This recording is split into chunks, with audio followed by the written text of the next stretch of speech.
Hello brothers and sisters, welcome to another episode here on Dangerous African Confessions HD. In this episode, we have the continuation of the confession from our very sister Rebecca, who shares with us her encounter with a fake prophet. And as a result of their encounter, she now has to face some difficulties and problems in her life.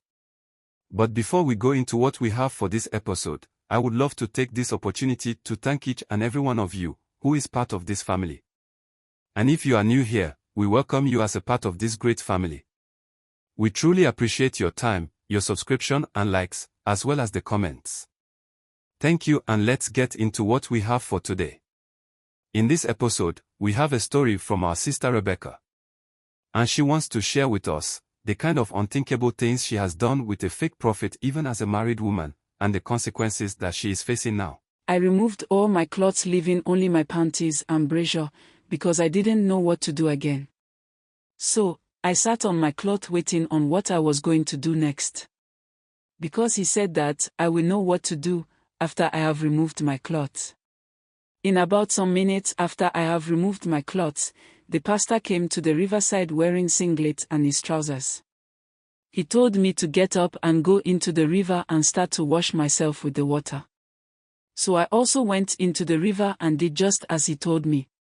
Whilst I was in the water, he also joined and started helping me with what I was doing. Whilst he was pouring the water on me, he was speaking in some different language. Then, he asked me to also pray and ask spirits that are present at that particular moment to see me as my mother and wash away any dirt from her body. He told me that, as I am washing myself, I am washing the sickness from my mother's system. So at this point, it meant I will have to really do it with all the faith that I have left, and with all seriousness. As part of our policy, I've made some editing to hide the identity of the person who sent the message. Please kindly subscribe, share and like our videos. Kindly hit the notification bell so you will be the first to get notification to our videos when we upload. Without wasting much of your time, let's go and listen to the story. Knowing what my mother had gone through, and what was happening, I told him I was ready. He asked that I allow myself to go through certain rituals he will ask me to, even if it seems too absurd with me, in order for my mother to be well again. He said that, sometime, in times of difficulties, one needs to do things that ordinarily he or she won't do. He said again that if only my mother's full health is what I am looking for, then I cannot get the health I am looking for my mother unless I go through that ritual. At this point, I was desperate and was ready to do anything in order for my mother to be well again. He said that there is this river behind his church and he asked me to go to the river at 1 a.m. naked and do the rituals there. I asked him what I was going to do there. And he said that I will get to know the rituals when after I am naked and already at the riverside. This thing that I was supposed to do didn't sound right to me, but then again, I was doing everything for my mother.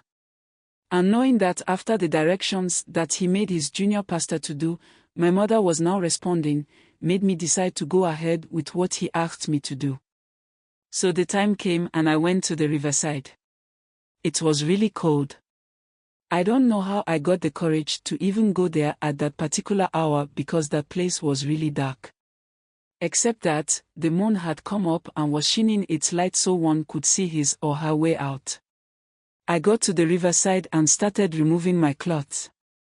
As I was removing my clothes, I was praying that, whatever that I was supposed to do, the Lord should use it to heal my mother.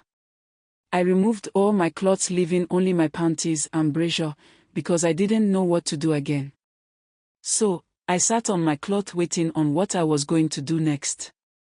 Because he said that I will know what to do after I have removed my clothes. In about some minutes after I have removed my clothes, the pastor came to the riverside wearing singlet and his trousers. He told me to get up and go into the river and start to wash myself with the water. So I also went into the river and did just as he told me. Whilst I was in the water, he also joined and started helping me with what I was doing. Whilst he was pouring the water on me, he was speaking in some different language. Then, he asked me to also pray and ask spirits that are present at that particular moment to see me as my mother and wash away any dirt from her body. He told me that, as I am washing myself, I am washing the sickness from my mother's system. So at this point, it meant I will have to really do it with all the faith that I have left, and with all seriousness. When he was coming, he came with these oils and candles. So, whilst I was in the water doing what he asked me to, he went out of the river and started setting up these candles.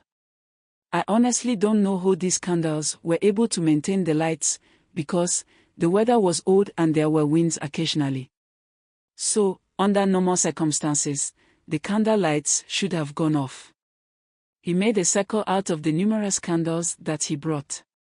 He asked me to come out of the water. When I did, he gave me some of the oil and asked me to wipe my face and body with it. I did, and some few minutes after I did that, he asked me to lie down in the circle that he has made with the candles. I lie down in it as he had asked me to.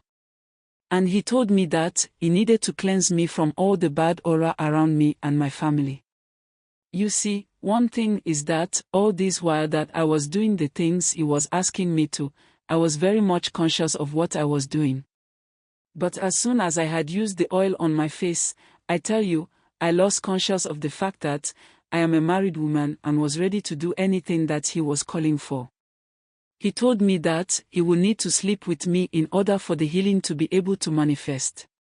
He said that, as he is having that intercourse with me, he is driving away all the evil spirits that are tormenting my mother through me.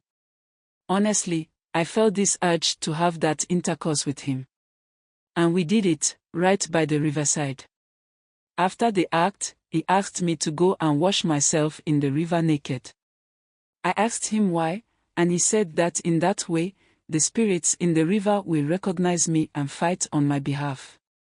After I had finished washing myself, he joined me in the river and asked me to repeat after him. He said that, as I stand here this hour, whatever that happened here before you, the spirits created by God, I cannot tell a living person. This act will remain between I and you, the spirits. After saying these things after him, he poured the rest of the oil into the river and asked me to go and dress up. After I dressed up, he asked that I go before he does. I don't know what he waited to do over there. As soon as I got to the house, I decided to go and wash myself.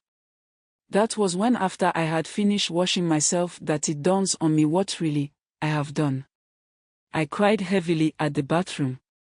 I wasn't myself the whole night till daybreak.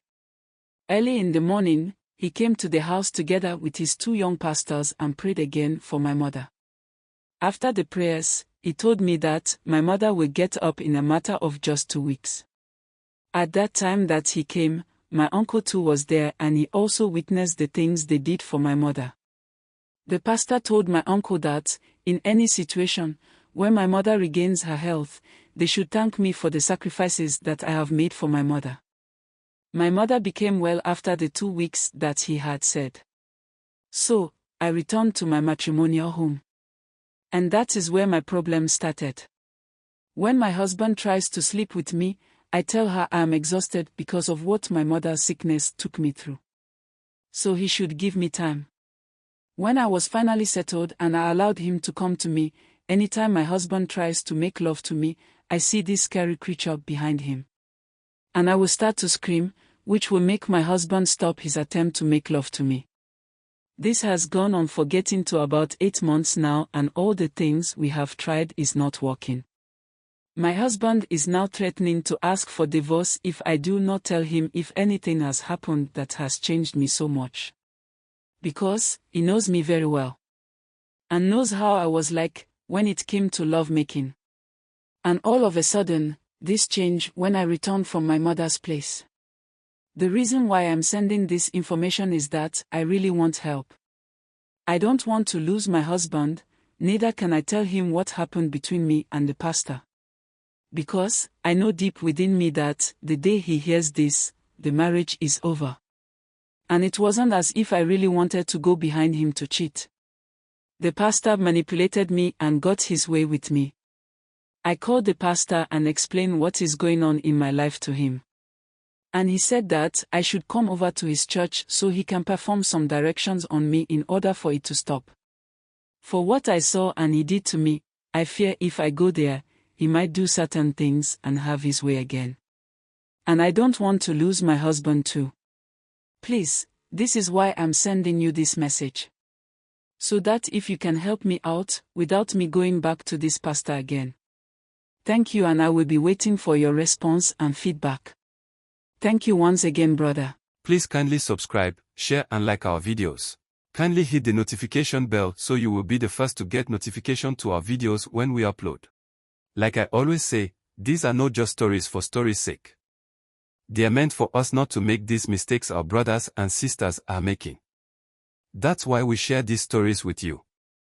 I hope we've all learned something important from the story. In our quest to make it in life in our various workplaces. Please let's be mindful of the choices that we make. Because it can either make or unmake you in a long run. Please let us be more vigilant and careful about these prophets. There are things if you really are observant about your own self, anytime any prophet or pastor asks you to do something, and it is not from the Creator, your own body, mind and soul will start asking itself some question. As to whether what he or she is telling you is true or not. The moment you start having doubts about some of these directions they give, please my brothers and sisters, just walk away from them. Because the moment you go ahead with it, the very spirit that was given to you by your Maker, you have decided not to listen to it. And that alone is a disrespect towards your Creator. Thank you, and kindly share your thought with us in the comment section below. And if you are new here, please subscribe, like and share. Thank you for listening to this episode. Watch out for the next episode, and you can also watch other interesting and intriguing confessions we have on the channel.